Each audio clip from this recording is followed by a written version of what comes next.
Om Shanti. Good morning बाबा, good morning बाबा। मेरा बाबा, प्यारा बाबा, मीठा बाबा, स्वीट मेरा बाबा, स्वीट बाबा के बच्चे, स्वीट बाबा के ब्राह्मण परिवार आत्माएं, स्वीट सारे विश्व की आत्माएं, स्वीट आजू बाजू की आत्माएं, सबको बाबा की ओर से याद, प्यार और नमस्ते। आज की तारीख है 10/11/2021। प्रातः मुरली ओम शांति बाप दादा मधुबन। आज बाबा कहते हैं, मीठे बच्चे, भारत सभी का तीर्थ स्थान है, इसलिए सब धर्म वालों को भारत तीर्थ की महिमा सुनाओ, सबको संदेश दो। आज का प्रश्न है, किस पुरुषार्थ से तुम्हारी अंतमति सोगति होगी, निद्रा जीत बन जाएंगे? उत्तर है, रात को जब सोने जाते हो तो पहले बाप और वर्षे को याद करो। बाबा कह रहे हैं, रात को जब सोने जाते हो तो पहले बाप और वर्षे को याद करो, सुदर्शन चक्र फिराते रहो, यानी 5 स्वरूपों का अभ्यास करो। जब नींद आए तो सो जाओ, फिर अंतमति सोगति हो जाएगी। सवेरे उठेंगे तो वही पॉइंट याद आती रहेगी। ऐसा अभ्यास करते तुम नींद को जीतने वाले बन जाएंगे। जो करेगा सो पाएगा। करने वालों की चलन प्रसिद्ध होती जाती है।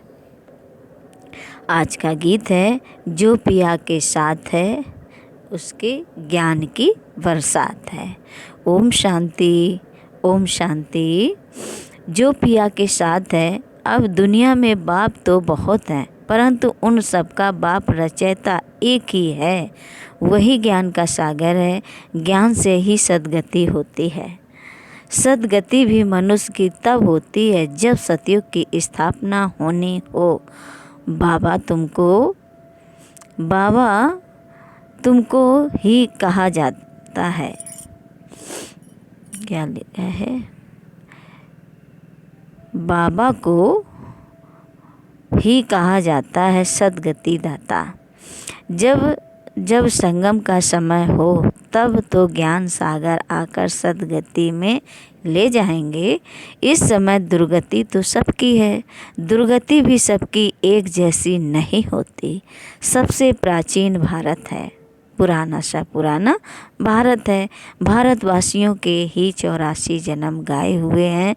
जरूर जो पहले पहले मनुष्य होंगे वही 84 जन्मों के लायक होंगे। देवताओं के 84 जन्म तो ब्राह्मणों के भी 84 जन्म। मुख को ही उठाया जाता है। बाप ब्रह्मा द्वारा नई सृष्टि रचने के लिए पहले पहले सूक्ष्म लोक रचते हैं, फिर नई सृष्टि की स्थापना होती है। त्रिलोकी नाथ एक बाप है, बाकी उनके बच्चे भी अपने को त्रिलोकी के नाथ कह सकते हैं। यहाँ तो बहुत मनुष्यों ने नाम भी रखवा दिए हैं त्रिलोकी नाथ। डबल देवताओं के भी नाम रखवाए हैं, गौरी शंकर, राधे श्याम। अब राधे कृष्ण अलग अलग राजाई के थे। जो अच्छे बच्चे हैं उनकी बुद्धि में बहुत अच्छी पॉइंट्स की धारणा रहती है। जो होशियार डॉक्टर होगा उनकी बुद्धि में बहुत दवाइयाँ होंगी। यहाँ भी रोज़ नई नई पॉइंट्स निकलती जाती है। जिनकी अच्छी प्रैक्टिस होगी वह नई नई पॉइंट्स धारण करते होंगे। जो धारणा नहीं करते हैं उनको महारथी नहीं कहा जाएगा। सारा मदार बुद्धि पर है और तकदीर की भी बात है। यह भी ड्रामा है। ड्रामा को कोई जानते नहीं, यह भी समझते हैं हम आत्मा शरीर धारण कर पाठ बजाती हैं, परंतु ड्रामा के आदि मध्य अंत को नहीं जानते, गोया कुछ नहीं जानते। तुमको तो जानना चाहिए। बच्चों का तो फर्ज है औरों को बाप का परिचय देना, सारी दुनिया को बताना है। ऐसा कोई ना कहे कि हमको तो मालूम ही नहीं था। फॉरेन से भी बहुत आने वाले हैं विदेशी लोग, उन सब का प्रतिबंध करेंगे बॉम्बे में। वह लोग तो समर्थ भी हैं, पैसे तो उन्हों के पास बहुत हैं, शिव को अपना बड़ा गुरु तो मानेंगे ना। इसलिए समझाया जाता है, इन धर्म पिताओं का भी कुछ पाठ है। बच्चों ने शुरू में साक्षात्कार किया था, यह क्राइस्ट, इब्राहिम आदि सब आएंगे मिलने, तो उनकी फील्ड बनानी चाहिए। सब टूरिस्ट आदि बॉम्बे में आते रहते हैं। भारत सबको बहुत खींचता है। असूल भारत बाप का बर्थ प्लेस है। फिर सब में भगवान कहने से बेहद के बाप का महत्व गुम कर दिया है। बाबा कह रहे हैं कि असली में भारत बाप का बर्थ प्लेस है, यानी भारत में ही भगवान आते हैं। फिर सब में भगवान कहने से बेहद के बाप का महत्व गुम कर दिया है। अब तुम समझाते हो कि भारत सबसे बड़ा तीर्थ स्थान है, बाकी सब पैगंबर आते हैं अपना धर्म स्थापन करने, उनके पिछाड़ी फिर उनके धर्म वाले भी आते हैं। अब है अंत, कोशिश करते हैं हम वापस जाएं, परंतु पूछो उनसे तुमको यहाँ लाया किसने? क्राइस्ट ने क्रिश्चियन धर्म स्थापन किया, क्या उसने तुमको खींच कर यहाँ लाया? अभी सब तंग हो गए हैं, वापस जाने के लिए सब आते ही हैं पाठ बजाने।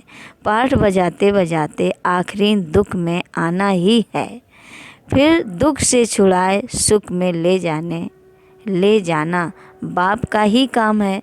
बाप का बर्थ प्लेस भारत है, इतना महत्व तुम बच्चे ही जानते हो। जो जानते हैं उन्हों को नशा चढ़ा हुआ है। कल्प कल्प भारत में बाबा आते हैं, यह सबको बताना है, निमंत्रण देना है। रचना की नॉलेज को कोई भी जानते नहीं तो ऐसा सर्विस एबल बनकर अपना नाम बाला करना चाहिए। यह मेला सब तरफ जाएगा, तो जो तीखे बच्चे हैं उनकी मदद मांगते रहते हैं, उन्हों के नाम जपते रहते हैं। एक तो शिव बाबा को जपते हैं, दूसरा ब्रह्मा बाबा को, और तीसरा फिर कुमार का। जैसे दादियों को गंगे दादी कानपुर के थे, मनोहर और एक प्रकाशमणि दादी को जपेंगे। भक्ति मार्ग में हाथ में माला फेरते हैं, अब मुख से नाम जपते हैं। फलानी बहुत सर्विस एबल है, निरहंकारी है, मीठी है, दे अवमान नहीं है। कहते हैं ना, घुरते घुराए, यानी कि बाबा कहते जो स्नेह देता है तो उन्हीं को स्नेह मिलता है, स्नेह दो तो स्नेह मिलेगा। अब बाप कहते हैं तुम दुखी बने हो, तुम मुझे याद करेंगे तो मैं भी मदद करूँगा, तुम नफ़रत करेंगे तो यह तो गोया अपने ऊपर नफ़रत करते हैं। पद नहीं मिलेगा, धन कितना अथाह मिलता है, किसको लॉटरी मिलती है तो कितना खुशी होती है, उनमें भी कितने इनाम आते हैं। फिर सेकंड प्राइज, थर्ड प्राइज भी होती है। यह भी ईश्वरी रेस है, ज्ञान और योग की रेस है। जो उनमें तीखे जाएंगे वही गले का हार बनेंगे और तख्त पर नज़दीक बैठेंगे। अब बाबा बोले, तुम सब हो कर्मयोगी, अपने घर को भी संभालो। क्लास में 1 घंटा पढ़ना है, फिर घर में जाकर रिवाइज करना है। स्कूल में भी ऐसे करते हैं ना, पढ़कर फिर घर में जाकर रिवाइज करते हैं। बाप कहते हैं 1 घड़ी, आधी घड़ी, आधी में भी आधी बुनियादी। दिन में 8 घड़ी होती हैं, उनमें भी बाप कहते हैं 1 घड़ी, अच्छा आधी घड़ी नहीं तो 15-20 मिनट भी क्लास में पढ़कर धारणा कर फिर धंधे धोरी में चक्र लगाओ। आगे तुमको बाबा बिठाते थे तो बाप की याद में बैठो, सुदर्शन चक्र फिराओ। याद का ज्ञान तो था ना, बाप और वर्षे को याद करते, सुदर्शन चक्र फिराते, जब देखो नींद आती है तो सो जाओ, फिर अंत मति सो गति हो जाएगी। बाबा कहते हैं सुदर्शन चक्र फिराते, जब देखो नींद आती है तो सो जाओ, फिर अंतमति सोगति हो जाएगी। फिर सवेरे उठेंगे तो वही पॉइंट से याद आती रहेगी। ऐसे अभ्यास करते करते तुम नींद को जीतने वाले बन जाएंगे। जो करेगा सो पाएगा। करने वाले का देखने में आता है, चलन प्रसिद्ध होती है, देखा जाता है। यह विचार सागर मंथन करते हैं, धारणा करते हैं। कोई लोभ आदि तो नहीं है। यह शरीर पुराना है, इनका भी बहुत ख्याल नहीं करना है। यह ठीक भी तब रहेगा जब ज्ञान योग की पूरी धारणा होगी। धारणा नहीं होगी तो शरीर और सड़ता जाएगा, सड़ते सड़ते बिल्कुल ही कब्र दाखिल हो जाएगा। नया शरीर फिर भविष्य में मिलना है, आत्मा को पवित्र बनाना है। यह तो पुराना मूत पलिती शरीर है, इनको कितना भी पाउडर लगाओ तो भी वर्थ नॉट ए पेनी है, पुराना ही पुराना है। अब तुम सबकी सगाई शिव बाबा से है। जब शादी होती है तो उस दिन पुराने कपड़े पहनते हैं। अब इस शरीर का स्थूल श्रृंगार ज़्यादा नहीं करना है। ज्ञान योग से अपने को सजाएंगे तो परियां बन जाएंगे। यह है ज्ञान मान सरोवर, इसमें ज्ञान की डुबकी मारते रहो तो तुम स्वर्ग की परियां बन जाएंगे। प्रजा को परी नहीं कहेंगे। कहते हैं कृष्ण ने भगाया फिर महारानी पटरानी बनाया। ऐसे तो नहीं कहेंगे भगा कर प्रजा में चंडाल बनाया। भगाया पटरानी बनाने के लिए तुमको भी ऐसा पुरुषार्थ करना चाहिए। ऐसे नहीं जो मिला यह है, जो मिला वही ठीक है। यह है पाठशाला, यहाँ मुख्य है पढ़ाई। गीता पाठशाला बहुत बनाते हैं, बैठकर गीता सुनाते हैं, कंठ कराते हैं। कोई एक श्लोक उठाकर फिर उस पर विस्तार से बैठ समझाते हैं। कोई ऐसे ही पढ़ते हैं, कोई एक श्लोक पर आधा पौना घंटा भाषण करते हैं। उनसे फ़ायदा कुछ भी नहीं। यहाँ तो बाप बैठ पढ़ाते हैं, एम ऑब्जेक्ट क्लियर है और कोई भी वेद शास्त्र पढ़ने में एम ऑब्जेक्ट नहीं है। पुरुषार्थ करते रहो, परंतु मिलेगा क्या? जब बहुत भक्ति करते हैं तब भगवान मिलता है। सो भी रात के बाद दिन जरूर होगा। कल्प की आयु कोई क्या बताते हैं? अब समझाने की भी ताकत चाहिए। योग बल से काम निकालना है। अगर नहीं कर सकते हो तो गोया ताकत नहीं है, योग नहीं है। बाबा भी मदद उन्हों को करते हैं जो योग युक्त बच्चे हैं। ड्रामा में जो है वह रिपीट होता है। सेकंड जो पास्ट होता जाता है, सेकंड जो पास्ट होता जाता है, टिक टिक होती जाती है। हम श्रीमत से एक्ट में आते हैं। श्रीमत पर नहीं चलेंगे तो श्रेष्ठ नहीं बनेंगे। नंबरवार तो होते हैं ना। यह लोग समझते हैं हम एक हो जाएं, पर अर्थ का पता ही नहीं। तो एक क्या हो जाए? क्या एक फादर हो जाना चाहिए या एक ब्रदर्स हो जाना चाहिए? अगर ब्रदर्स कहते हो तो भी ठीक है। श्रीमत से बरोबर हम एक बन सकते हैं। तुम सब एक मत पर चलते हो। तुम्हारा बाप टीचर गुरु एक ही है। जो पूरा श्रीमत पर नहीं चलेंगे वह श्रेष्ठ नहीं बन सकेंगे। अगर एकदम नहीं चलेंगे तो ख़त्म हो जाएंगे। रेस में जो लायक होशियार होते हैं उनको ही रखते हैं। बड़ी रेस में अच्छे घोड़े निकालते हैं क्योंकि लॉटरी भी बड़ी रखते हैं। यह भी ह्यूमन अश्व रेस है। हुसैन का भी घोड़ा दिखाते हैं। हिंसा 2 प्रकार की होती है। नंबर 1 है काम कटारी, जो आधा कल्प से अपना भी खून दूसरों का भी खून करते आए। इस हिंसा को कोई जानते ही नहीं। सन्यासी भी ऐसे नहीं समझते, सिर्फ वह कह देते हैं यह बेकार है। बाप तो कहते हैं बच्चे यह काम महाशत्रु है, यह आदि मध्य अंत दुख देने वाला है।